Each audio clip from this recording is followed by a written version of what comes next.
By the end of this lesson, you should be able to identify the conics based off of the graph as well as equations, and be able to identify and find or determine the different features of each one of the conics, of the first three conics. Let's start with the basic conic, which is the circle. You've seen this many times. And I'm just going to make an arbitrary circle, nothing really special. But the different features that we need to know of the circle is that it has a center. Every circle has a center. In this case, it's supposed to be 0, 0. You have to excuse my crude drawing. But our center is in the middle, right? And then we have a radius for the circle, which is the distance from the circle to any point on the outside, right? This is the radius, radius, radius. And if we're given an equation, we're able to find the radius by taking the square root of whatever it's equal to. All of our conics for now will be centered around 0, 0. We'll talk at the end about translating them or moving them around the graph. So with this graph, we want to draw an actual circle that represents this equation.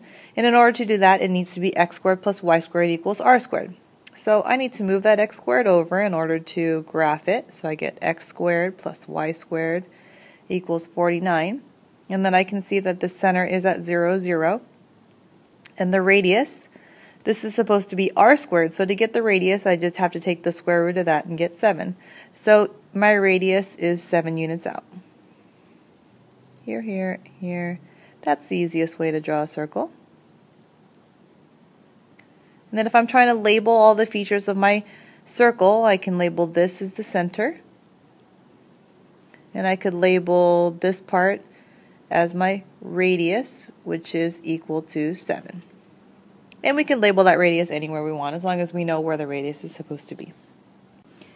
Now we talk about our parabolas. So we have done parabolas before. We did the quadratics, which parabolas opened up or opened down like this. But now we're going to deal with parabolas that can open left and right as well.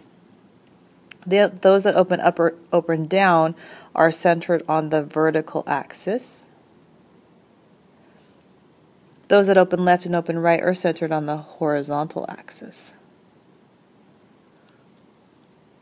And the way in which we can see which one it's supposed to be is by looking at the variable that's squared.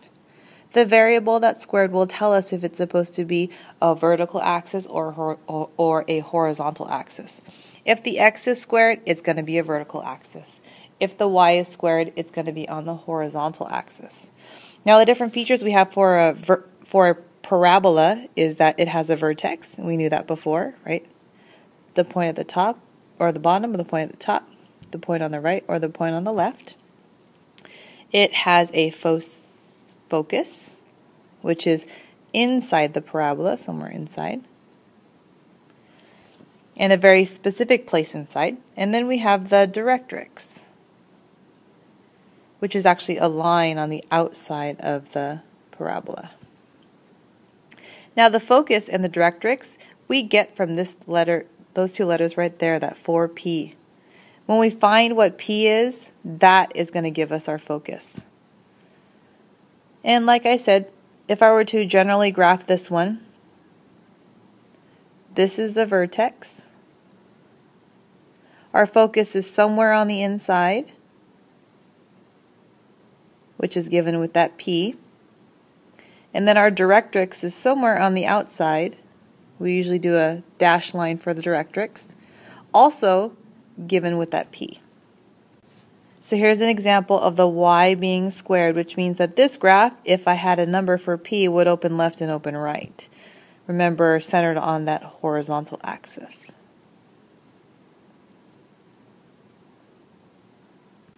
Now here's a concrete example that has actual numbers in it. So we know right away it's a parabola because there's only one variable that's squared. We also know that it's on the horizontal axis because it is the y that's squared, which means this is going to open either left or right. And remember that our vertex for this one is at 0, 0 because there is nothing added or subtracted to the x or the y. And we need to find the focus, and we need to find the directrix. And remember, the focus comes from that p. If we look at the equation the way it's written here, our general equation looks like this. And if we look at this equation here, I've got this negative 1/8 next to the y squared when that thing should probably be near the x. So what does that look like, or how do I get it over to the other side? Well, we have to manipulate the equation. We have to multiply both sides by -8 to get rid of that fraction. That's going to get rid of that fraction, and I get y squared equals -8x. And now it looks just like the equation over here. So I take that number in front of the x and set it equal to the 4p to get our focus. So we have 4p equals -8, and then we divide both sides by 4, so my p is going to be at -2. Now my vertex is here, so p being -2 means I've got to go -2 to the left. And now we know, because the focus, remember I showed you, was inside the u, now we know this thing's got to open up to the left. And the accuracy of how big the parabola is not really our concern right now. We'll talk a little bit about that later when we talk about graphing. So this is the focus, and remember it is at a very specific place, so you just can't randomly put the focus wherever you want. This is the vertex, and the last thing we need is that directrix. And that directrix is the same distance from the vertex as the focus. So this focus is 2 units away, which means the directrix is 2 units away the other way. This is the directrix. And it has a name. It's a line straight up and down, so that would be x equals 2. Now let's talk about an ellipse. Now an ellipse is sort of like a circle, just more oval-like. And it looks like this, where a squared and b squared are just 2 numbers. And those 2 numbers are going to tell us where all of our features are. So in order to graph the ellipse, this thing needs to be equal to 1. And that's going to give us our different features on the ellipse. Now the features that we need to know about are the major axis, which is the longer axis, and then the minor axis, which is the shorter axis. We have vertices this time because our ellipse has 2. Then we have co-vertices, again 2. And then we have the foci, which is the plural form of focus. In order to see what this is going to look like, we need a concrete example. So let's look at, on the next slide, we'll show you another way in which this equation can be written. So we have x squared over a squared plus y squared over b squared equals 1. I can switch those letters around because we're talking about addition. And it could look like the next screen, which looks like this, where now we've got b squared and a squared written underneath the other variable. It doesn't really change the process, although it'll look a little bit different when we actually graph it. So let's see how this graph looks. Now remember that our ellipse, our equation's got to equal 1 in order for us to graph it. So to get that 100 be 1, I've got to divide everything by 100. Right, so that thing is going to equal 1. And then I simplified the left-hand side because I can't have those numbers or those coefficients in front of the variables. So 4 goes into 125 times. And then 25 goes into 104 times. I just simplified the fractions. And now this is going to be a lot easier for us to graph our ellipse and label all the major parts. So remember that our ellipse looks like an oval, whether it's this way or this way. And the numbers underneath each one of the variables is going to tell us what it's going to look like.